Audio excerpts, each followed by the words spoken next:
ఇచ్చినటువంటి ఇష్యూను ఏ విధంగా మనం నిలబెట్టుకోవాలి, ఏ విధంగా ఇక్కడ నెగ్గాలి. ఒకటి కోర్టు ఉద్యమం, రెండవది ప్రజా ఉద్యమం.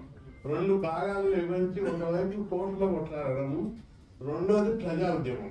ప్రజా ఉద్యమం బలంగా ఉంటే న్యాయ వ్యవస్థ మీద ప్రభావితం అవుతుంది, కేంద్ర ప్రభుత్వం మీద, రాష్ట్ర ప్రభుత్వం మీద ప్రభావం ఉంటుంది. తప్పనిసరి మనకి ఇది విజయం సాధించడానికి అవకాశాలు ఎక్కువ ఉన్నాయి. ఎందుకు విజయం సాధించడానికంటే రాజ్యాంగంలో స్పష్టంగా ఉంది. మనం మొదటి నుంచి ఎంత అడుగుతున్నామో పార్టీ పరంగా అన్నప్పుడు వ్యతిరేకించాము. జీవనీయానికి ముందు అసెంబ్లీలో చట్టం చేస్తానని అన్నప్పుడు మనం కమిషన్ వేయాలి డెడికేటెడ్ అని చెప్పినాం. డెడికేటెడ్ కమిషన్ వేసాం. తర్వాత లేదు రాజ్యాంగంలో 243 అంటే అది ప్రాబ్లం వస్తుంది. శ్రీనివాస్ గారు చెప్పినట్టు కోర్టులో ప్రాబ్లమ్స్ వస్తాయి అవన్నీ.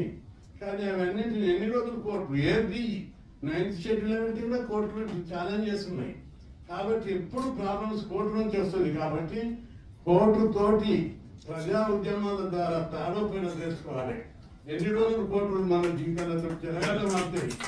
అందుకే దీన్ని తాడోపేడ చేస్తారని ప్రజల్ని మార్పు చేయాలనేటటువంటి మన మూమెంట్కు ప్రభుత్వం కూడా లొంగి జీవనిచ్చింది. అయితే ఇక్కడ గెలవడానికి మనకు అనేక అవకాశాలు ఉన్నాయి. అలాగే ఒకవేళ సుప్రీంకోర్టులో గెలవకపోతే బలమైన అడ్వకేట్లను పెడతాం. గెలవడానికి అవకాశం ఎట్లున్నాయంటే చట్టపరంగా అసెంబ్లీలో చట్టం చేశారు. రాజ్యాంగ పరంగా 243D6 ప్రకారం జీవోలు ఇచ్చారు.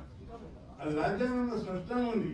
దాని మీద బలమైన ఆర్గ్యుమెంట్ మనం పెట్టవలసినటువంటి అవసరం ఉంది. మూడవది న్యాయపరంగా కూడా చెల్లుబాటు అవుతుంది. సుప్రీంకోర్టు ఒక కేసుల మండల్ కమిషన్లో జనాభా ఉంటే లెక్కలు పర్ఫెక్ట్ ఉంటే అగ్రకులాలలోని ఈబీసీలకు అగ్రకులాల్లోని పేదలకు 10% రిజర్వేషన్ పెట్టినప్పుడు అప్పుడు ఏమన్నది 50% సీలింగ్ అనేది దౌర్జన్యం మంచిగా ఒక పేద చెప్పిన తీర్పు పరిస్థితులను బట్టి ఈ పర్సెంటేజ్ క్యాప్ పెంచుకోవచ్చు అని కూడా చెప్పింది. ఈ 2 పాయింట్ల మీద సుప్రీంకోర్టులో బలంగా వాదిస్తే కేసు గెలిచే అవకాశం ఉంటుంది. ఇవాళ గెలవలేదనుకుందాం. ప్రజా ఉద్యమాల ద్వారా రాజ్యాంగాన్ని 9th షెడ్యూల్ ఒకటి జరుపు సాధన జరగాలి. ఎస్సీ ఎస్టీలకు జనాభా ప్రకారమైన ఒక క్లాస్ ఉంది. అట్లా బీసీలకు కూడా జనాభా ప్రకారమైన అంటే విద్య ఉద్యోగాలు లోకల్ బాడీ చట్టసభలో కూడా రిజర్వేషన్లు వస్తాయి. శ్రీనివాస్ గారు ఛార్జ్ చేసిన ఒకటి ప్రధానమంత్రి మేము అనేక సందర్భాలను మాట్లాడినప్పుడు చట్టసభల రిజర్వేషన్ పెట్టాలంటే మీరు బాగా డిమాండ్ చేయండి, గొడవలు చేయండి అని ఒకనే చెప్తున్నాడు. మీరు ఎక్కువ అమ్మాయినా అడగండి అన్నం పెట్టారు. మీరు మంచి మూమెంట్ చేయండి, తప్పనిసరిగా పరిశీలిస్తామనే మాట మాట్లాడారు. కాబట్టి ఇది ప్రతిపాదికగా స్థానిక ఎక్కడో ఒక దగ్గర స్టార్ట్ కావాలి. మహారాష్ట్రలో స్టార్ట్ కాదు, మధ్యప్రదేశ్లో స్టార్ట్ కాదు, యూపీ బీహార్లో కాస్ట్ వైజ్గా స్టార్ట్ అవుతాయి. బలమైన బీసీ వాదం మన దగ్గర ఉంది. అందుకు కారణాలు ఉన్నాయి. మనం ఇక్కడ కొట్లాడుతుంటే ఈరోజు రాదు, 50 ఏళ్ళ నుంచి కూడా మన బీసీలు చదువుకోవాలి. చదువుతారని కులాల్లో చైతన్యం వస్తుందని హాస్టల్ పెట్టాలని కొట్లాడారు, గురుకులాలు పెట్టాలని కొట్లాడారు, స్కాలర్షిప్ కావాలని, ఫీజుల మాఫ్ కావాలని. దీని ఫలితంగా పేద కులాల లోపల చదువు విస్తృతంగా పెరిగి ఈరోజు బీసీ వాదం బలంగా ఉంది. బీసీ వాదం వెనుక బలమైన చరిత్ర ఉంది. కాబట్టి ఏదో అలాకాపరిచే ఉద్యమం కాదు, విద్యావంతుల ద్వారా వస్తున్నటువంటి ఉద్యమం. అనేక సర్వేలలో చెప్తున్నారు ఇక్కడ ఉన్నటువంటి విద్యావంతులు ఇంటింటికి డిగ్రీ పీజీ ఇంజనీరింగ్ చదువుకుంటున్నారు గ్రామాలని. ఎందుకంటే మీకు ఎగ్జాంపుల్ మొన్న సర్వే చేసి డిబేట్ కూడా జరిగింది టీవీలో.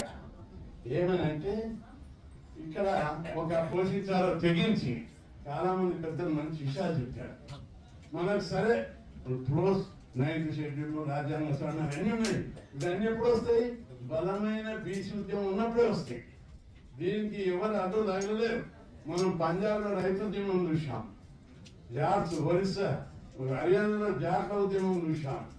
ఎక్కడైతే బలమైన ఉద్యమం చేస్తే ఏ ప్రభుత్వమైనా ఏ వ్యవస్థ అయినా దిగొస్తుంది అని మనకు కనిపిస్తున్నటువంటి సత్యం. తెలంగాణలో కనుక బలమైన బీసీ ఉద్యమం వస్తే దీని ప్రభావంతో రాజ్యాంగం సవరిస్తారు, కోర్టులు మైండ్ మార్చుకుంటాయి. కోర్టులు కూడా ఈరోజు సామాజిక న్యాయం వైపు మైండ్ మార్చుకుంటున్నాయి. మీరందరూ చూశారు, అనేక రోజులుగా సుప్రీంకోర్టు హైకోర్టు జడ్జీలలో నియామకాల రిజర్వేషన్ పెట్టాలండి. మొన్న ఇప్పుడు వచ్చినటువంటి సుప్రీంకోర్టు చీఫ్ జస్టిస్ ఒక మార్పు తీసుకొచ్చాడు. ఎస్సీ ఎస్టీ బీసీలకు జ్యుడిషియల్ అంటే సుప్రీంకోర్టు హైకోర్టు క్లారికల్ అడ్మినిస్ట్రేటివ్ పోస్టుల్లో రిజర్వేషన్ పెట్టాడు. గతంలో పెట్టాలని మనం అనేక సార్లు కూడా పెట్టలేదు. ఇప్పుడు జ్యుడిషియల్ థింకింగ్ లో కూడా మార్పు వస్తుంది. ఈ జడ్జిమెంట్ వాళ్ళ థింకింగ్ లో మార్పు వస్తుందని నేను ఆశిస్తున్నా. రాదు అనుకో, ఇది చాలా కష్టమైన ఘనీభవించినటువంటి వాళ్ళు ఉన్నారు కాబట్టి ఒకరిద్దరు ఉంటే సరిపోదు, మెజార్టీ వ్యతిరేకించవచ్చు అనేది మన అందరూ కూడా తప్పనిసరి కూడా అది నిజం కూడా కావచ్చు. అట్లాంటప్పుడు వాళ్ళందరినీ మనం అందరం ఉద్యమాల ద్వారా చేర్చాలి. తెలంగాణ రావడం అనేది దానికి ఈజీ కాదు. క్యాస్ట్ ఎంత బలమైన ఉద్యమం ఉంటే కేంద్ర ప్రభుత్వం దిగొచ్చింది. అట్లాంటి ఉద్యమాన్ని బీసీలు ఇక్కడ మనం చేస్తే ఈ దేశానికి మార్గదర్శకమైనది. లోకల్ బాడే కాదు, రేపు ఈ ఉద్యమం చట్టసభలో రిజర్వేషన్లే కాదు. అందుకు మనం అందరం బలంగా కూర్చొని మాట్లాడుకొని బంధువులు తప్పాలి. తెలంగాణ ఉద్యమం దగ్గర రస్తారోకలు చేయాలి. ఇంటింటికి ఉద్యమం వెళ్ళిపోవాలి. బీసీలకు మనం న్యాయం చేయకపోతే బతకలేమనే స్థాయికి అన్ని పార్టీలు రావాలి. ఆ విధంగా బీసీలను మనం చైతన్యం చేయవలసిన బాధ్యత ఇది. ఈ రోజు ఎంపీటీసీలు 5,763లో 40% కేటాయించింది. సర్పంచ్ కూడా 12,760లో బీసీల కూడా ఈ రోజు 5,000. అంటే అవమానం ఎక్కడ చేస్తారంటే మా మండలం ఎంపీపీ అయింది, నేను ఎంపీపీ మా బీసీ అయితే అనుకుంటాం, కానీ రేపు పొద్దున దాన్ని మళ్ళీ జనరల్గా ఇచ్చే ప్రయత్నం జరుగుతుంది. ఎలా జరుగుతుంది? ఈ నోటిఫికేషన్ వేయలేదు, పోయిన అగ్రవర్ణాలు బీసీ నువ్వు పల్లకెక్కితే మా పల్లకి ఎవడు పోయాలి రా, నువ్వు పల్లకి మొత్తనే ఉండు, నేను పల్లకి ఎక్కుతూనే ఉంటా కాబట్టి డెఫినెట్ గా నేను ఛాలెంజ్ చేస్తా అని చెప్పేసి ఆ రోజు హైకోర్టులో వేసి సుప్రీంకోర్టులో వేసి కేసు ప్రొటెక్షన్ లేదు. ఇందిరా సహాయం కేసు ప్రకారం డెఫినెట్ గా 40% ఉన్న జీవో ఇమ్మీడియట్ 23కి వచ్చేసరికి నీ జిల్లా పరిషత్తులు 13 పోయి 6 వస్తాయి, అంటే 7 పోయినట్టే కదా. అంటే 2 ఆప్షన్లు ఉన్నాయి, ప్రభుత్వం ఉందట 2 ఆప్షన్స్ ఉన్నాయి. ఒకటి రేపు పొద్దున ఎన్నికలకు పోవాలి. ఎన్నికలు పోవాలంటే నేనేం చేయాలి? తాంబూలాలు ఇచ్చి తనగా తెచ్చిండ్రు అక్కడ నిన్న పాత పద్ధతిలో పోతా అంటారు. లేదు ఇంకో ఆప్షన్, నేను ఎన్నికలే చెయ్య, సుప్రీంకోర్టు కొట్లాడతా, చట్టం అయినాకనే చేస్తా అనేది ఇంకొక ధోరణి. చిట్చాట్లో ఢిల్లీలో మాట్లాడు, నేను సంతోషపడ్డా. ఏది ఏమైనా సుప్రీంకోర్టు కొట్లాడే 40% జీవోతాడు ఎన్నికలు పోతా అన్నాడు. నేను సంతోషపడ్డా నువ్వు అని చెప్పి నేను లేదు మళ్ళా ఢిల్లీ. అంటే ఇది అవమానం దిశలో భావిస్తున్నారు కాబట్టి ఏం చేద్దాం మనం బీసీ కుల సంఘాలని, ఏం చేద్దాం బీసీ సమాజం అనేది తదుపరి నిర్ణయం. నేను ఒక్కటి మాత్రం చెప్పేది పెద్దలందరూ, నిర్ణయం మీదే కావచ్చు. ఈ రోజు కర్ణాటకలో దగ్గరగా 3 సంవత్సరాలు కాంగ్రెస్ ప్రభుత్వం వచ్చి వాళ్ళు ఎన్నికలు పోలే, ఎందుకంటే బీసీ ప్రకారం వాళ్ళు ఎన్నికలు కోరుకుంటలేదు.